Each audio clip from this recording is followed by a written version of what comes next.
Okay, shalom, everybody. So I want to get what we're going to discuss today is you're helping me string it along because we're going to talk about tzitzis. Tzitzis. Tzitzis, AKA tzitzit. So what we are, if you haven't known, what we've been doing lately is going through recent teshuvot passed by the conservative rabbis, the Committee on Jewish Law and Standards, that set the practice as conservative Jews. And been trying to look at some more practical things that actually apply to us and that are not as theoretical or abstract. Some of them are very engaging and interesting and do us every day. Some not so much. So I'm gonna talk about the difference between what Orthodox and say. Is it makes different or not? maybe, yeah. So as a show of hands, who here has a talit? A tallis. A tallis. Who has a tallis? Okay, thank you very much. Who here has a talit that is colorful? Colorful talit. Okay, who here has a talit that is, the base color is a color and not white or cream? Right, like blue, wait, what color is yours? Purple or lavender. Purple, okay, good, purple, okay. Who here has a talit that there's, the strings of the tzitzit of the fringes are all white? All white. Who here has a talit where they have a blue string in their talit? When you were on Shabbos. When you were on Shabbos. That's in the cupboard there. Okay, So so, synagogue has a blue string and I wear that one. a lot. so we're gonna, I should have brought in show and tell, but we'll look at the screen. The screen will be our show and tell. So we're actually gonna look at a tshuva which says, should everyone have a talit with blue strings? And we're gonna look at why.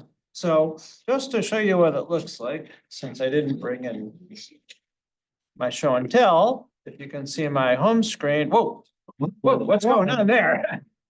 Going in there, they're making it as we speak. Blue string called techela. Do you see that right now? Right? Have you seen that before? Have you seen fringes that are not just white, but that have blue? Yes, your holiday. Yeah, you sit on one of these talits. It sticks. Usually one string. We're gonna get to all the specifics, but you can see right there on the screen, and hopefully you can see at home, right? That is techelet, a blue string. So now we're gonna look at some sources and we're gonna look at Is the it really tshuva. to hail it or not? We're gonna get there.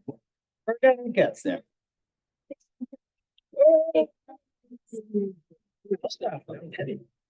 Hold on, so don't rush us. We don't want to be a Russia, okay? Okay, so we're going 5 years now to 2019. This is before COVID and before other things, right? There was a teshuva, a legal position that was brought to the Conservative Committee, Jewish on Law and Standards, which says, you can see the question right there.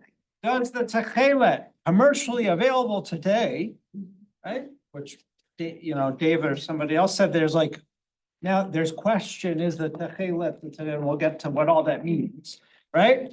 Do you fulfill the obligation to wear it? And if so, are we then commanded, right? Should everybody be wearing blue strings in their tzitzit? We didn't get there, so we need to back up and say what we're talking about, okay? So questions before we jump into it? Why did it take to 2019 for this question to be asked? Why did it take for 29? Probably because, as you may have heard alluded, the blue dye that is currently used is a question. Is this accepted by everyone as the blue dye? And you're gonna see that the rabbis have debated for 2,000 years what the source of the thing that made it blue was. And that if you don't know the exact specific source that it came from, can you use it or are you not use it? Yeah, so, I mean, this is. all right, this is very controversial. So let's just say one thing for a second. You've probably heard the phrase clothing makes the man. Right, like, so, in Judaism, are garments important? When in Judaism have garments been important? And if online, you're welcome to raise your hand or also pitch in. High priest and. That's right. If you read the Torah, there are these elaborate descriptions of the garments that the high priests wear. The embroidery, right? And the colors and all these things. Then the material also, right? So, right, the Torah does do this. Is there importance when you wear a uniform? Both uniformity, but also authority, right? Is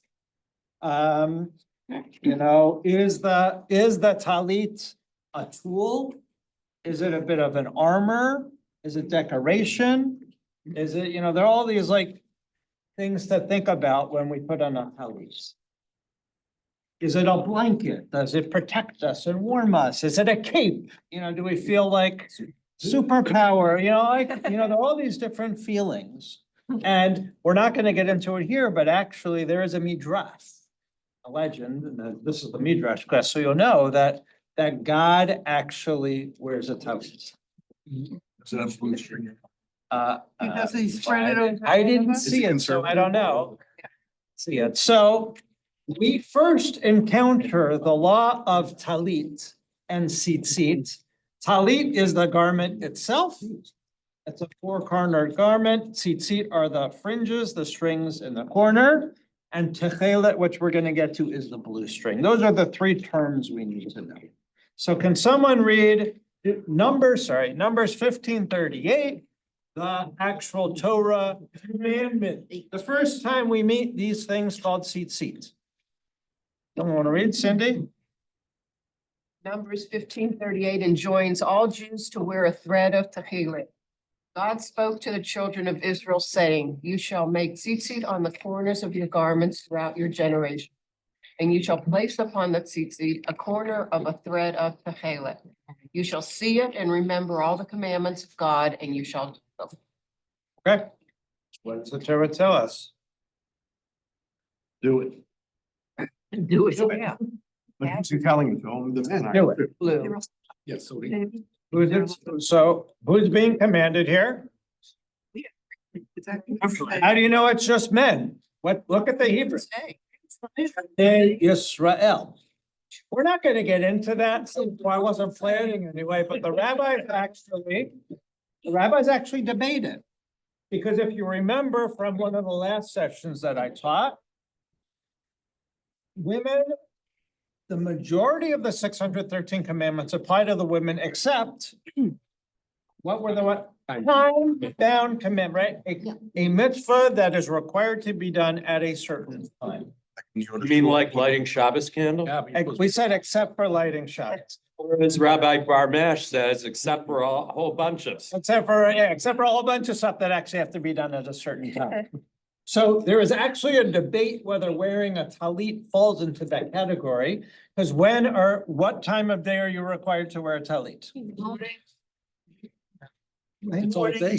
All day. Yeah. All day, maybe not at night, but anyway, during daytime. You can put on a talit and fulfill the commandment anytime during daylight. That's a pretty long time. They don't use it for men. So, right, here's the difference. Now we're gonna make a second determination here, right? We're not going deep into this, but the practice of Jews is to wear there's two different types of talits.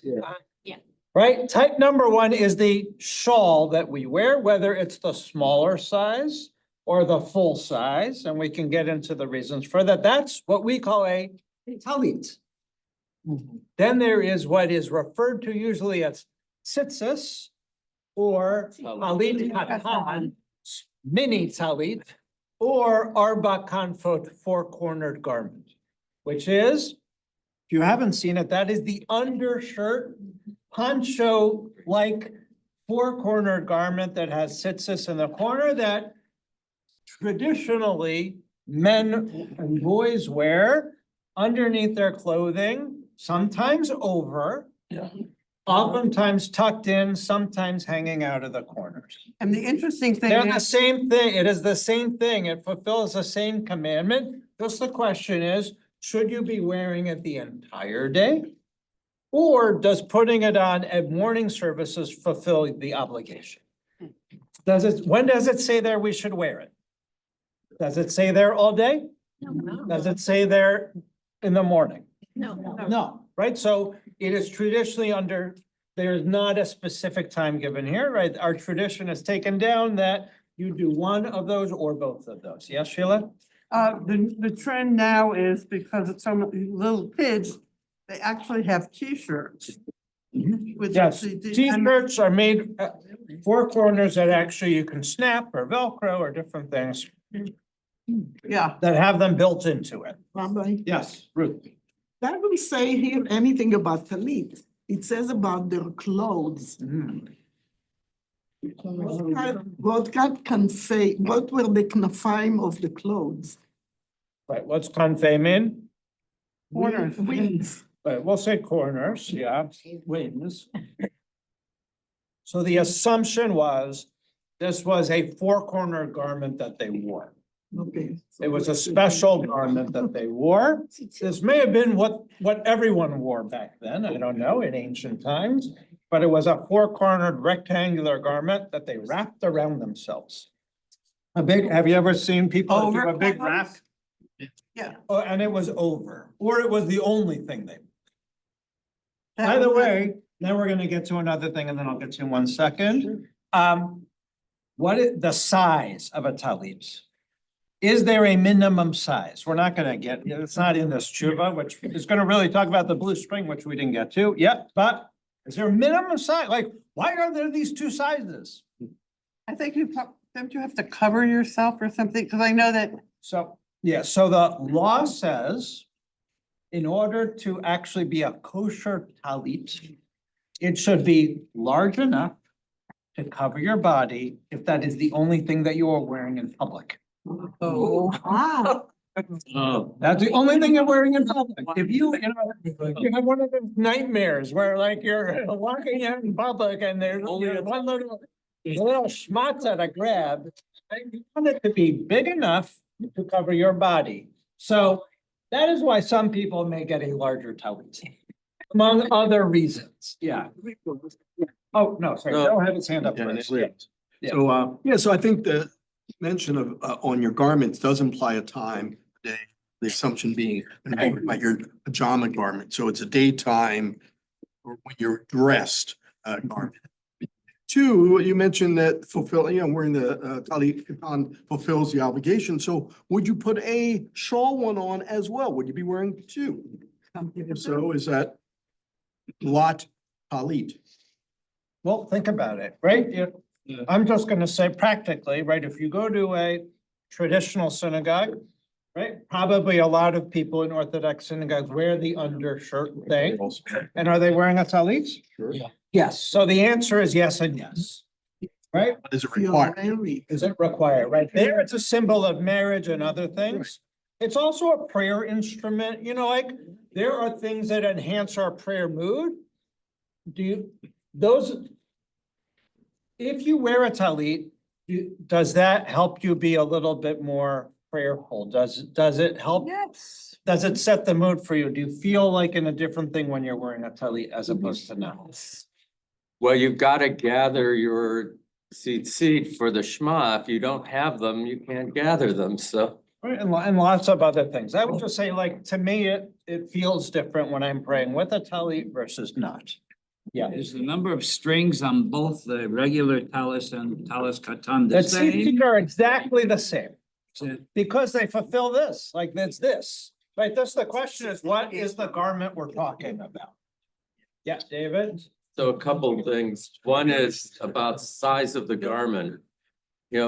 Many of us might have more than one talit. In my case, I have the one that's more of a shawl, which Yep. handedly is easy, I don't have to keep pulling it back on, so it's easier in some ways. Also, it has a certain sentimental value that we don't have to get into.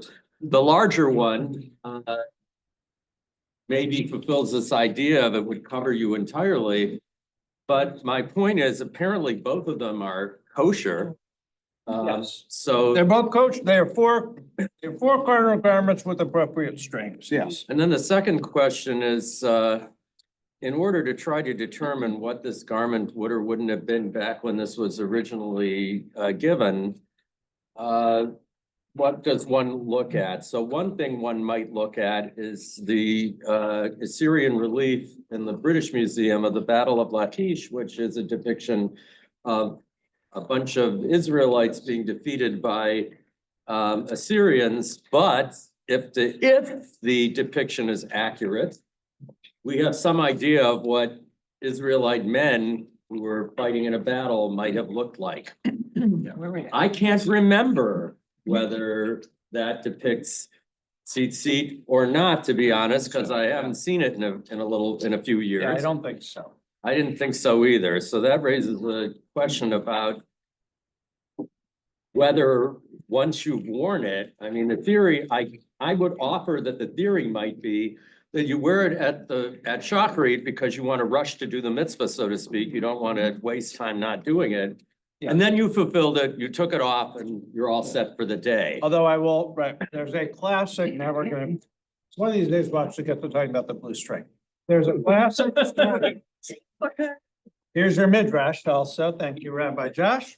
There's a classic midrash about the reason, right? You can see here, what's the reason that you wear the tzitzit? To be reminded of the mitzvot and do them and not be straight by the eyes of the heart. There's a story about a man who wanted to hire a prostitute and have intimacy with her. In another town, not in his own town. He went to another town to get this done so he wouldn't be noticed. Yes. I like this. Yes. Yeah, he wouldn't be recognized, Yeah. right? The story is that she was like the most incredible, whatever, beautiful woman in the world. And she had like this lavish arrangement that you had to like climb multiple sets of stairs, and she was like on this high bed that you had to like pass all these gates to get to. So the story goes that this fine Jewish gentleman, and she wasn't Jewish, by the way. Yeah, this fine Jewish gentleman saved up all his money to go there. And he finally had enough money and he hired her for the hour, or whatever long, right? And he goes and he enters. And as he is climbing those stairs and going to these multiple levels, he is slowly removing his clothing. He gets to the last level, he's about to see her. And the last thing he's wearing is the undershirt with the tzitzis. And he starts to take it off and the fringe slaps him in the face. And he remembers what's the most important thing? What should he be doing with his life? What should he be doing with his money that he saved up for this? And realizing that he has made an incredible mistake. And so he apologizes, he can't, go through with this, and he made a mistake, and, you're beautiful, it's not you, it's me. He goes, she said this whole thing, and wait, but this is the end of the story. She is so moved by his piety, by his turn of faith that he won't be with her, that he says, what would keep you from being with me so intimately? And he said, these tzitzit, right, this reminded me of my commitment to God and my obligation to be faithful and so on and so on. So end of the story is she decides to study Torah and convert and become a wonderful Jewish community. The end. And that is in the Talmud. And that is in the Talmud. Yeah, and then we'll actually get to the tzitzit. There's a minimum length. Yeah. the talit. Yeah, minimum length, sorry, minimum length of the tzitzit is a tefach, which is a handbreadth, which is the length of an average man's hand from knuckle to knuckle. Your tzitzit must be, your tzitzit must be that, at least that long. None of them are now. No, longer, you don't realize how dangerous it is. No, it's not the now, this is after the now. And it's The fringe the itself. hanging fringes have to be that long. Yeah. What I have noticed is sometimes I've seen young, Kids. Orthodox. Kindergarten, yeah. And they're visiting. Yeah. And they have a different kind, they have a different version of the talit. Actually, it's just the Arba Comfort's long. In other words, they have it like a tunic. They just make it a tunic, and so it's not as heavy for traveling. It is long, but it's just, flip it, you put it over your head, and this way it's lighter for travel. It's a traveling one. But so is it possible this whole thing comes from the Egyptians? Interesting. I mean, yes or no, I don't know. So, yeah, They were. so I want to zoom in now on that middle sentence of this. By the way, this is familiar because I mean, it's the laws of tzitzis, right? You shall place upon the tzitzit a corner of a thread of techelet. So we didn't define techelet yet. Right? I will tell you, it is this blue dye. It is an ancient blue dye. But the question is, what is it? Where did it come from? So I'm now gonna move a little bit. Okay. We always think of it as a thread, it's a corner or thread, so we'll just do a corner and make it clear. Over what? No, I'll speak quiet. No, don't be quiet, but no, right? Right? You shall place upon the tzitzit. A corner or. So, Yeah, it is bigger. So I can see. Silly questions. yeah, it's this word, patil, yeah, right, so that's a thread, So- yeah. It's a thread, so a thread of blue. So now the rabbis ask, and this is from a midrash from the Talmud, what is the blue? Cindy, you want to read? It is taught in a baraita that Rabbi Meir would say, what is different about techelet from all the other types of colors? It is because techelet is similar in its color to the sea, and the sea is similar to the sky, and the sky is similar to the throne of glory as it is stated. And they saw the God of Israel, and there was under his feet the like of a paved work of sapphire stone, and the like of the very heaven for clearness, indicating that the sky is like a sapphire brickwork. This is from the end of Parshat Mishpatim, after the 10 Commandments were given the first time in Exodus. When the Jewish people, when Moses and Joshua came down the mountain, and so like when the Israelites looked up at Mount Sinai, they saw not a yellow brick road, they saw a blue sapphire walkway. That's what this midrash is saying.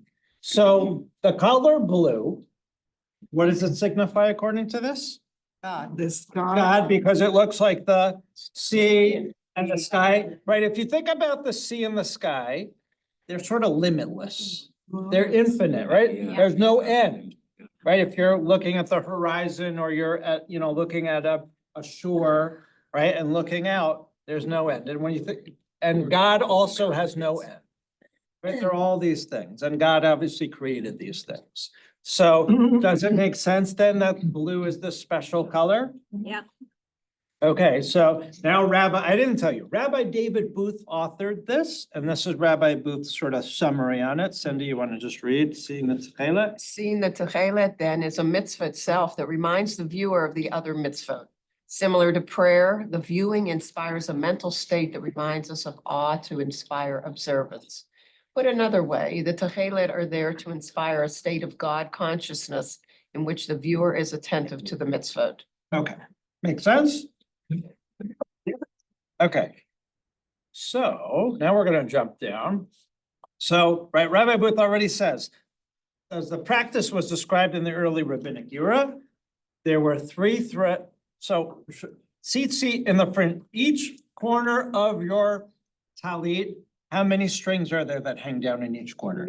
No, it says 4. There are Three, four, eight strings, but they are folded over there. Over. It's 4 that you get both sides, Oh, right? Like that's 3 when you, threads. your shoelace, right, goes into your shoe, right? I have 2 strings out, but it's really only 1 string. Right, it's the same concept, right? Yeah, so it is made up of 4 strings, right? But according to this, folded over, right? 3 of them are white and 1 is techelet. 1 is this blue color. We still haven't defined what blue technically it is, because are the sea and the sky and sapphire sort of different shades of blue? Yeah. Right, so we didn't define the exact shade, but it's something. Okay, so if you know the Mishnah itself, our law code opens with the laws of the Shema. And the first question that the Talmud asks and the Mishnah asks is, what time do you say the Shema? In the morning. Actually, it begins with night. This is then they go to the morning because Jewish day starts at night. So 1-1 is what time at night, 1-2 is one time in the morning. So their answer to what time do you say the Shema in the morning is, Cindy? When one can tell the difference between techelet and what? Right? If you are wearing a talit and you look at it and you can see it is bright enough, there's enough light where you can distinguish between the color white and the color blue, you can say the Shema. Which means, which implies that what are you wearing and what was a talit made of, right? It had white and blue strings, right? Doesn't say here that you pick up your tzitzis, right? It doesn't say you put on your talit and you took, but the implication is, right? That if you are wearing a prayer shawl or something, and that it is made up of white and blue strings. This is like a practical law. Okay, go ahead. No, it's okay. I Yeah. do have a question. Yes. It seems odd to me that we have a mitzvot whose job is to remind us to do other mitzvot. And almost, I'm not Yeah. exactly clear that's, okay. We have mitzvot that remind us to remember God took us out of Egypt, but it seems all rather odd in a way. Because then, is it also reminding us, it's cyclical, right? So is it reminding us to look at the tzitzit to remind us and, off you go. It's that infinite mirror. So I understand this as the importance is to remind us about the mitzvot, but we need a lot of reminders. I don't know about you. I mean, I have a reminder on my phone that I have a meeting, and I have a reminder on this, that I have a meeting and that. And now I have a watch that tells me that I have a meeting and I still came late, right? Right? Reminder. Yeah. We need a lot of and I have an administrative assistant, this and I have that, and I was still late. So that's what I think, it's just, it is so important, right? It's so important that we have a reminder of a reminder, and the rabbis know our human nature, right? That's a lot of this stuff, right? Building a fence around the Torah, right? Like, we have all these things set up so that the rabbis know we are not perfect, and it may not be intentional. Just we always veer, we make a lot of missteps. So I think that is what it is. If but you just said something very interesting, that Yep. if we're not perfect and we need all these reminders and we're made in the image of God, then God also needs reminders. Yeah. And his purpose is fine. Yeah. Yes, God needs reminders too. And that's why God wears a tallis. That's why we have to pray to him to remind him what he has to, but it's a. Yep. Yes, yes, okay. So now let's get a little practical. Okay, so here's my question, which we're gonna get to. How come I think Ron and I are the only people that have a tallis set of blue strings here? Maybe somebody else did, but right, we got another one over here, right? But like, how come if the Torah says you should have a string of blue, the Mishnah says you have a string of blue, how come? I mean, it's those who know, the answer, but right, how come? So we're gonna get there, but before we get there, we're gonna just talk about colors. Because I asked, right, who has colors in their tallis, and a lot of people have colors in their tallis. So there's actually a debate the rabbis have about what color you can have. And their actually interesting question is, if I have a green tallis, what color should my strings be that are not techelet? If I have a green woven tallis, should the 3 strings other than the blue one be white, or should they be green? White. White. Should it be white or green? Should it be? So you might know rabbis disagree. So you can, what is laid out here is that, right? Some rabbis say it should be white. And some rabbis say that, if you can see, right, the tzitzit and the talit are the same color. Right, I'm not gonna show you specifically who, but you can see these are major rabbis, Yosef Karo from the Shulchan Aruch, and the Ramah, right? The Ramah says only white, right? So even if you have a colored talit, even if you have a colored garment, your tzitzit should be white, right? Just to show you, rabbis disagreed, and they allowed for colored talises at some point. But if you go to a very firm place, are there a lot of colored talises? Or are they either all white or white with black stripes, or maybe a blue stripe? That's a rep. I don't know. I was already informed, and I wanted to give Michael Salas, to the kids that will in our congregation. By the way, they will there is a wear- reason for it. There is a reason for it, because where they say just white, then it gets, so if you think the talit should match the tzitzit, which is a third thing here, right? Right, there was that position that the talit and the tzitzit should be the same. So if then we're saying that it should only be white, then therefore the talit should be white. So that's where it comes from. That's where it comes from, that now the majority of all talitos are white, or at least white base. Maybe the stripes have a color. Doesn't mean white only, but the majority of the talit. Where's the origin is of the white. stripes? White stripe. And why I are the don't know the Orthodox origins of- black and conservative use mostly blue?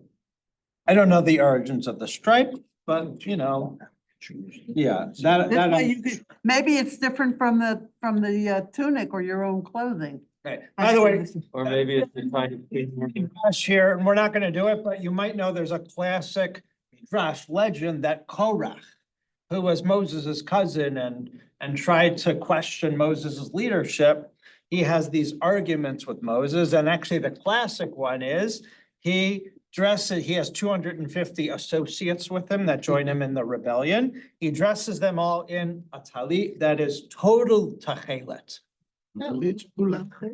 right? What? It's only techelet, it's only that blue color, which we still haven't defined, Uh-huh. but he doesn't put tzitzit on it because he says it's all techelet already. If I made the talit out of techelet, I'm interpreting the Torah, right? And I don't need it because it's already, there's already a string of techelet. It's actually all string techelet. And this is like, right, Korach is trying to show one up Moses. Who said there should have 3 white strings of blue? It's not- We didn't have the source here, but that was the understanding. That was it, just. But it was based on that last source, which is the Shulchan Aruch, this one, the Oh, Ramah, so that's recent. the Ramah. But That's relatively the recent. idea was based on the Mishnah, which said, knowing the difference between white and blue. The idea though was ancient based on the Mishnah, which said white and blue. That, But that's the but more. Mishnah doesn't say how many. No, but yeah, but that was understood. Okay, let's talk about the dye for a second. We're just jumping around. So what is this dye? Cindy, I guess we're gonna make you read it. Chilazon is that thing. Oh, the chelazone's body has the color of the sea and its form is that of a fish. It's only once in 70 years, or in some versions 7. And techelet is made from blood, it's blood, therefore it is very expensive. Okay, so the techelet comes from a sea animal, a mollusk. Think about like squidding. Not squid, but think about that concept, right? Squidic pasta, I don't know. Yeah. People get it. It's, Yeah. to me, it's trafe, but I don't know. That is something that's trait is something we need to have on our. Yeah, right. That's this whole interesting thing, right? We're not eating it though, but yeah. We do believe that like God made all creatures in the world for a reason, so maybe we can have that to it, but right, this is some dye or blood that is secreted from this mollusk, which is inhabited the Mediterranean Sea, right, which creates a blue dye. That's what we can see here. And what else do we know about it? It has the color of the sea. Right? It's sort of like a fish that lives in the water and it appears once in 70 years. Right? And it's very expensive. That goes against the grain actually in Judaism. That you're not, in other words, poor people won't be able Yeah, to it's- afford it. Yeah, right, and this is a whole debate that happened, right, so the question is like, how come it disappeared? So, the rabbis actually talk about that they found other dyes that make the same color out of plants. I don't dye fabric, but I think that you can use a plant-based dye to color things. Right? You don't have to use an animal secretion, right? So the rabbis actually said, no. It has to literally be, can be the only source. Even if you can make the exact same color blue, or today, I bet you synthetically, right, in a lab. I'm sure they can somehow make the exact same color blue we're talking about, using, That's what my father. I don't know, science, right? No, this blue can only come from this one source, this one animal. Okay, Match. so Say the color of if that's the source, then, right, the question is, why did this fall into disuse? So Cindy, if you can read this one little quote from the rabbis. Yes, and that's Oh, what now they did. we have only white. Peelet has been hidden. The techelet is hidden. Yeah, it's not just gone, it's hidden. It is hidden. So it's a Purim story. It's hidden, right? So the question is, what does it mean that it's hidden? Yeah, I get. Right? So it means one of three things. Extinct. Now, number one is the animal became extinct. We don't know what it is. Oh, we don't, what the animal is, you're saying, or what the hidden is? No, it's hidden because we don't know how to find it. Okay, right, so number one, the animal became extinct. Number two is we lost the animal. We're unsure of what the animal is that produced it. Yeah, we don't really know. Yeah, we're not sure. There is an idea, as you can see here, the rabbis say that maybe this is one of those things that when Messiah comes, the blue dye will return and the animal will emerge. Maybe. Are you sold? No. No. Okay, so now we are going to He said we look don't- at fabric dyeing process from 2,000 years ago in the Mediterranean coast of Lebanon, which, as we know from the news, is very close to Israel. Yes. So would you like to read, who wants to read the two related theories as to what happened to Techelet? I'll read. All right, thank you. Okay, there are two related theories as to what happened to Gila. Tyre in Lebanon was a hub of textile dyeing. They were famous for producing Tyrian purple, the imperial color. Always desirable, the demand for Tyrian purple increased dramatically with the splendor and wealth of the Roman court. Further, as the dye became more rare and expensive, its use was limited to Roman royal officials. The Romans passed sumptuary laws forbidding the wearing of Tyrian purple. Roman sources, including Theopompus, identify this purple as fetching its weight in silver. Roman production of tequila came to an abrupt end in 1200 after the sacking of Constantinople. Okay, keep going. If, as some suggest, tequila was Tyrian purple, this would explain the timing and reason for tequila to fall into disuse.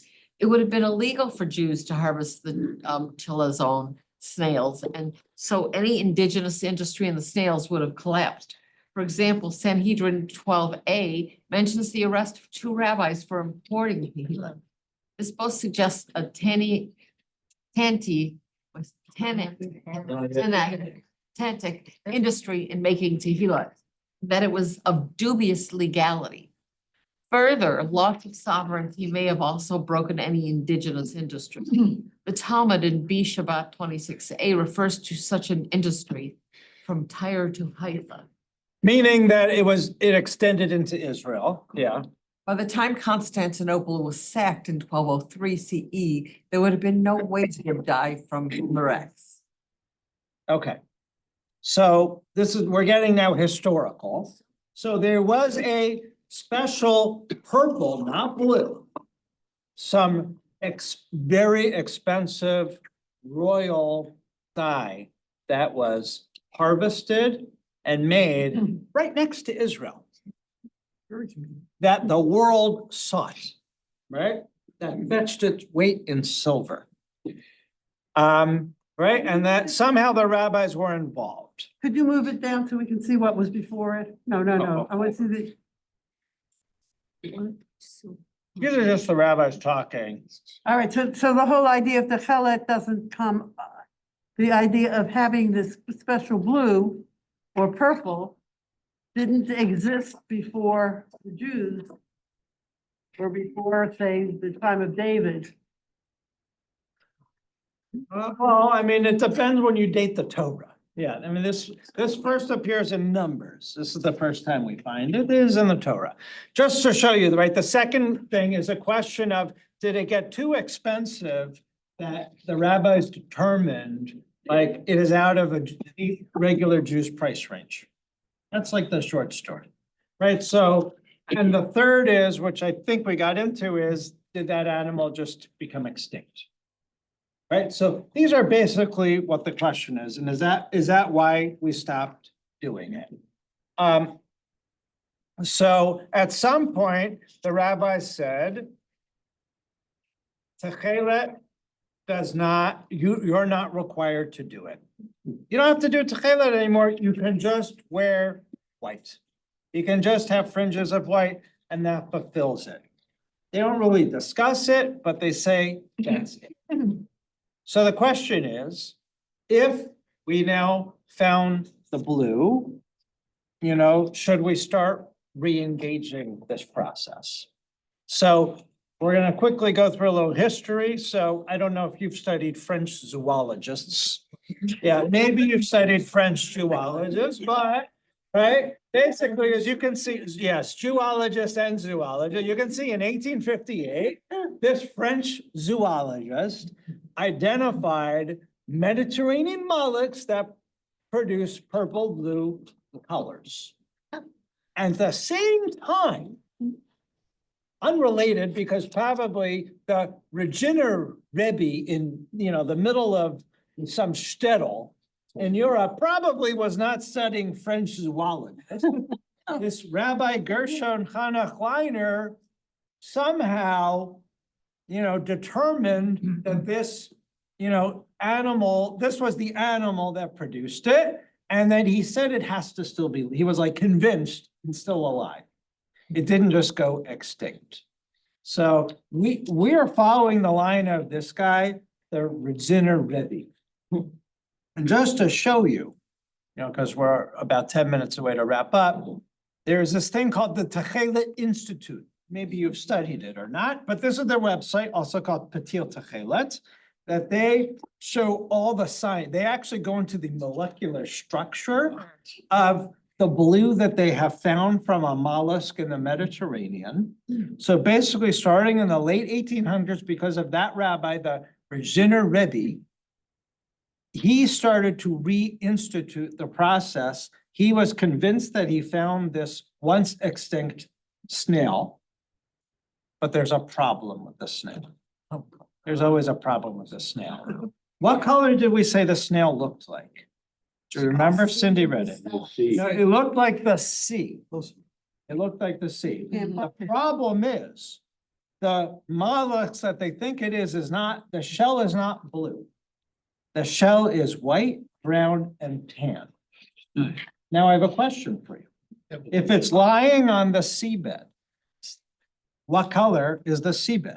White, brown, and tan. White, White, brown. brown, and tans, right? So the rabbis were thinking it looked like the color of the secretion of the sea, meaning the blue water. So the Rudin-Luria and following rabbis said, no, right? It's the color of where it is on the sea. But then it Not the wouldn't be the sea. same as the sky. You mean they were able to argue on their predecessor? Yes, they argued on their predecessors. Oh, So, my. I won't show you now, but it says an amazing website which gives overview and histories and tells you how and why it's kosher, and you can order. Of course, you can order from them. You can buy it straight from them, but this website goes through the whole story. I recommend it. It's a great website, actually. You can see all the uses of it, the demise of the dye, the early research in mollusk-based dyes in the 1500s. The discovery of the snail. Here's the snail. See it right here? The brown, tan, and white, right? Right? And the industry, and they figured out the molecular structure in 1909. Right? And then what we didn't get to is, do you know who Rabbi Isaac Herzog is? Who's Rabbi Isaac Herzog? He wrote the commentary to the. The grandfather of Bougie, the current president of Israel. He is the first chief rabbi of Israel in 1948. The first chief rabbi. So earlier on in 1913, he wrote a doctoral thesis on Techelet and determined that this found mollusk is most likely the source of Techelet and gave it his stamp of approval. That's a pretty big thing. The chief of Israel, the first, chief rabbi of Israel, gave his stamp that this is kosher and that this is the acceptable blue. So now we're gonna start that, and I sort of went through, that's what these couple pages are about. And there you can get the molecular structure. Okay, so here's the question. Given the nature of this nearly certain nature of rediscovered Techelet, what is the obligation to wear Techelet today, right? Like, why is not everybody wearing these blue strings is basically and the question that they're gonna ask is, number one, can you wear the blue strings? Number two, should you wear and number three is, should we take all those taluses that are hanging on the talus rack at the synagogue, and you don't have to throw them away. We can literally buy a blue string Oh. and we'd have to untie them all, And then retie. tie them with the blue string. You just dye string. Or just get the dye, yeah. Just get the dye. Just get the, now, it's only one string. Yeah, you have to pay. And there's a special way, that's the string that is, whoa, we didn't talk about how it looks. There is a lead string, a shamash. There's a lead, just like a lead can, right? There's a lead string, and that's the one that always gets tied around the knots. That is supposed to be the blue. Again, it depends on the system. You can solve, you might have seen there are 4 major ways to tie tzitzis, 4 knotting and winding ways, and then there's even more minor ways. But there are different ways depending what rabbi's tradition you follow. That's another whole class, is in the windings. So what do you think the answer is? Should everyone be wearing techelet in their There tallis? must be one answer, has to be at least 3 answers. What do you think? This is the rabbis. That rabbi doing thing. Yeah, rabbis can do Is it it. available? But is it available? Depends on which You can buy it on Amazon. You can buy it in Grand Judaica. You can buy it, yeah. You It's can been custom long enough that now allows it to go white without having a problem. Well, you said, Yeah. should we is another question. Should we? Should we? That Should was we? my question about my talit. Yeah. Why I don't have blue on it and is it Ah. kosher? So why does your talit not come with blue? Because you told me. Because it costs more money. costs more. I mean, wait, there's a process. They have to extract the dye out of this animal and then make it and then that's that one string, that string costs more, right? Like sometimes things that are different colors or different whatever cost more. This is the premium version, right? So that's the money concept. I mean, we're not talking hundreds of dollars. It might be another $30, right? We're not talking hundreds of dollars here. Yeah. So right, then there's this question, right? If something was lost and the rabbi said white is fine, do we change? Like Maimonides said white's fine. So if Maimonides said white is fine, but he wasn't in a time period when the blue was found again, do we overrule that? Yeah, Mike? I get from an ecological viewpoint that we shouldn't be killing all these snails just to dye our towels. Yeah, Especially since there are many the of them. animal does get killed in the process of extraction. I didn't say that. And you Yeah. would think that would be against our religion.